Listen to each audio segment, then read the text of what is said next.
I've been lucky enough not to have the mental deficiency of a Twitter account or a Plebit account, so usually it takes something notable from such a platform to make its way down my grapevine. However, I think it is important to bring up something about the general nature of trolley dilemmas before I touch on the specific thought experiment that's been making the rounds on social media.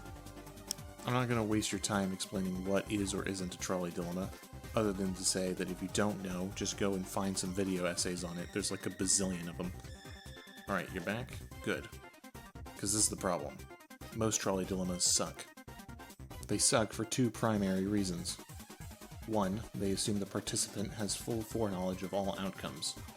Two, they assume the participant can act on the foreknowledge provided to them. Resultingly, trolley dilemmas tend to fall into one of two categories, which I'm going to dub obvious and pointless. Obvious dilemmas are as the name implies, obvious. The correct answer can basically be parsed instantly. In the standard trolley dilemma, pulling the lever is always the correct answer, because the dilemma assumes you have perfect foresight, and inaction from a position of knowledge is still an action. Pointless dilemmas are also as the name implies, pointless. They tend to be no-win scenarios where either choice is more or less morally equivalent to each other, where you have to pick the least bad of a bunch of terrible options. Often such dilemmas, when they're being debated, devolve into meta-discussions about what factors to or to not include into them, given that they have certain degrees of structural ambiguity. This back-and-forth process typically causes the debate to either go nowhere, or for the dilemma itself to transmute into the first category, obvious. A classic example of a pointless dilemma would be the discrete infinite suffering versus finite endless suffering debate. In this setup, you have two trolleys on two separate tracks, each corresponding to a lever. Track 1 contains 100 people tied down, who will be run over by the trolley endlessly and revived endlessly. In contrast, Track 2 has an infinite amount of people tied down to it, who will all be run over once. Also, it is generally assumed you must pull a lever for some reason. This dilemma is pointless because it requires you bring certain metaphysical or structural questions to the table before you even begin to answer it.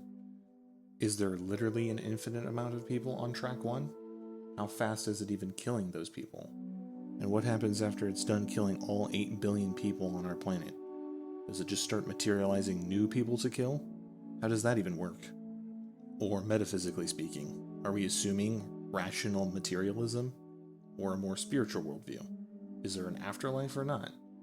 You see the problem? As soon as you start putting definite answers to any of these questions, it becomes obvious. This is by design. Trolley problems often favor a utilitarian or consequentialist ethical approach because all the variables and outcomes tend to be set. Most of the moral calculus has been done for you. The issue with this is that such thought experiments don't let you bring useful information back into the primary world. I think that last point needs a little more elaboration because a lot of people don't really understand this concept too well. When I mean primary world, I'm talking about the world that we live in concretely. The real world, as some people would say.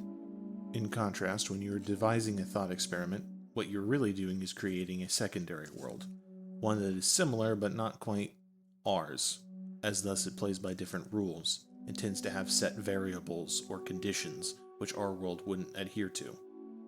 This is pretty useful if you're stress testing a moral framework or ethical standard. However, it's not useful when you're trying to get information about the primary world. Because in the primary world, you don't know the consequences to anything you're going to do necessarily. You might be able to guess at it, even have an extremely educated guess as to it, but you can't know with absolute certainty like you can in a lot of these ethical thought experiments. And that's sort of the problem.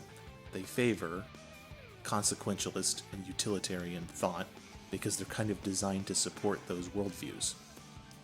Now, one other thing to point out is that this video is not a critique of utilitarian ethics nor consequentialist ethics.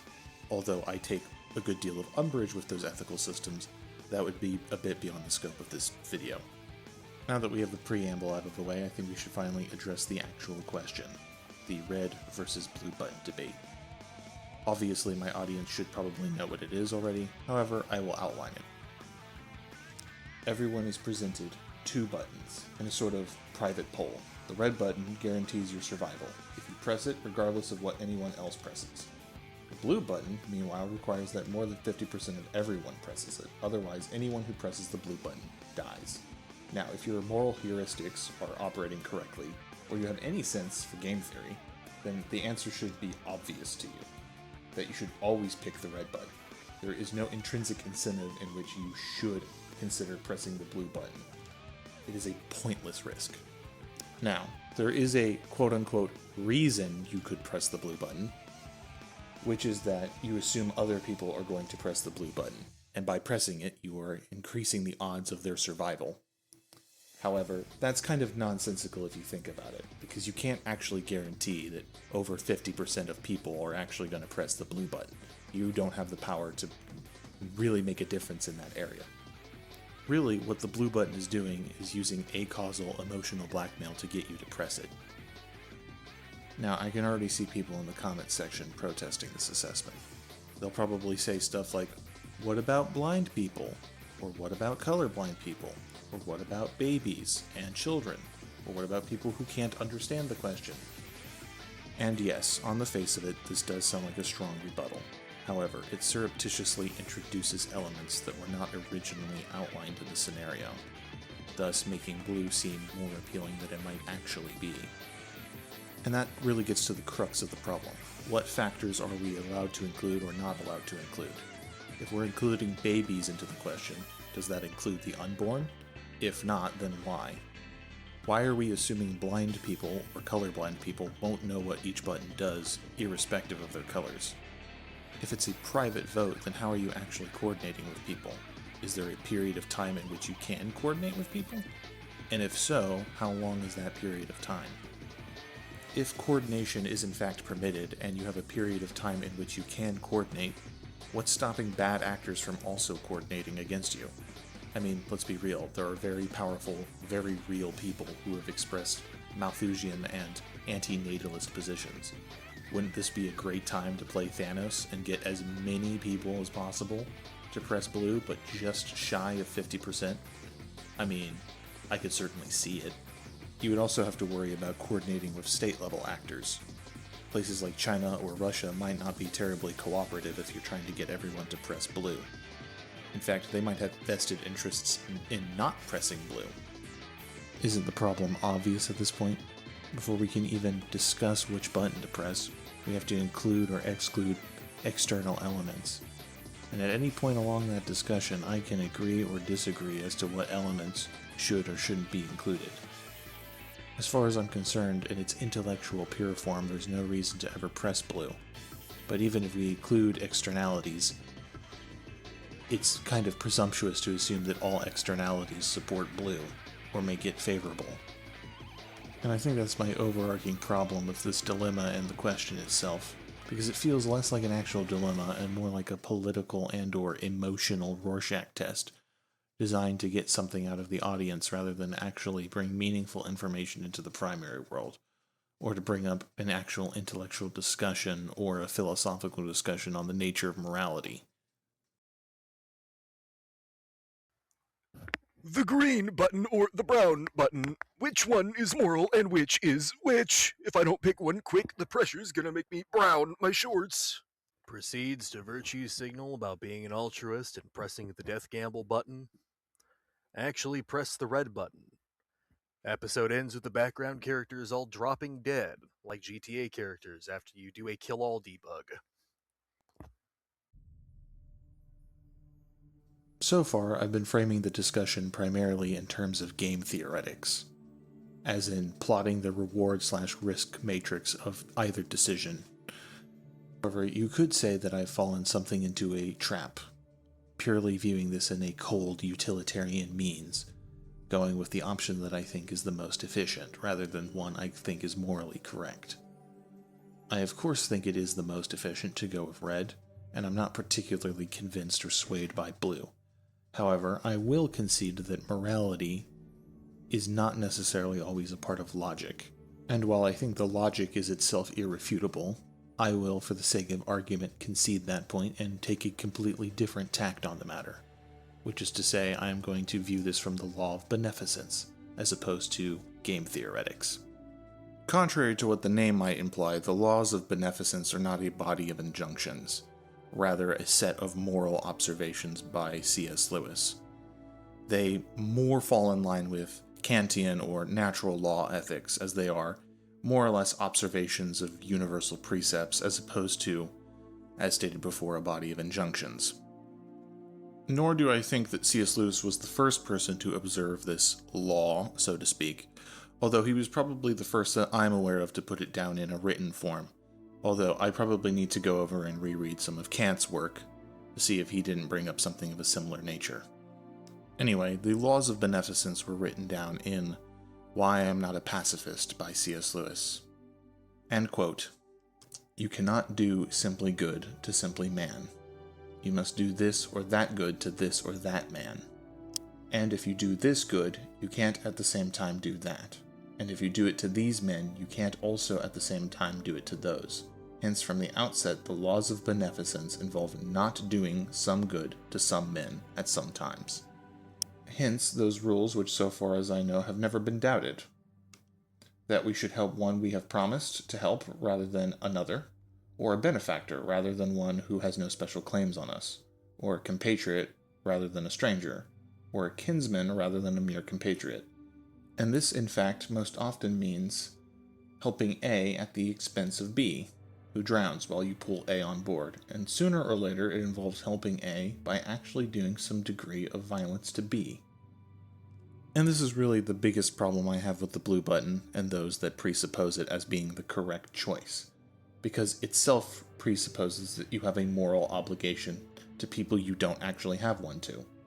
You are putting strangers above people who have actual special claims on you, such as your friends and family. Perhaps in a special circumstance, where you somehow know most of your family or friends are going to press the blue button, then that might make a little more sense, as then you have an obligation to at least marginally improve their chance of survival. However, that's fairly unlikely, given everything I've mentioned before. Red will ensure your survival, and will guarantee you can be around for those that do in fact have special claim on you and need you. Something I really wanted to avoid in this script was including real-world politics into the button discussion. Partly because I don't really see any political party mapping specifically to any button choice. Although I definitely can see a pattern, it's not universal, and I think anybody who's trying to say that is missing the point, because the buttons aren't really a political discussion. Certainly, I'm tempted to believe that the person who devised it might have viewed it that way, probably even predicted that it might go that way. But I think that's just intellectually dishonest if we're going to talk about it in those terms, because that just again goes into a meta discussion that isn't really about the buttons themselves. However, I would be lying if I said that the button didn't represent some of our modern political woes, primarily that of priority mismanagement. We often get emotionally tied up and invested in problems that we have really no power to change. However, it's kind of stupid to do that, given that there are so many problems nearby and local. The world is in fact replete with suffrage, and plenty of it is nearby, and plenty of it is stuff that you actually have the power to change and impact. I'm not trying to get preachy about the matter. I'm not your parents, and I'm certainly not God. However, if you're really worried about the world and the suffrage in it, then there's plenty of things you can do to mitigate that suffrage on the local level. Worrying about distant affairs is unproductive in that respect.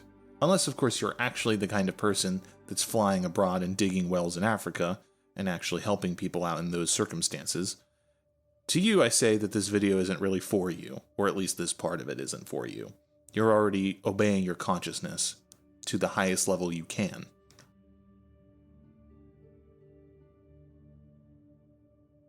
Alright, well, I think that's a wrap on the video. I didn't want it to go too long, even though I probably have a lot more I could say on the matter. And in fact, this video might get a sequel depending on how people react to it, or depending on whatever counter-arguments show up in the comments. It just depends.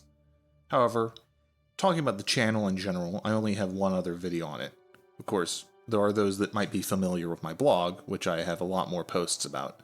But unlike my blog, this YouTube channel doesn't have a specific goal in mind. Yes, I will probably talk about game design stuff, However, I want to treat the channel more as a general experimental thing, where I'm able to talk about broad philosophical topics or lore topics about stuff I like. In particular, maybe certain franchises or particular novels, reviews, I don't know, it just depends. I probably will also make companion videos to blog articles that I make on game design topics as well. So, keep an eye out for that. Other than that, if you like the video, please leave a comment, subscribe, like if you would like, all of that good jazz. Standard YouTube end of video plug stuff. And remember, the red button is correct. Do not press the blue button.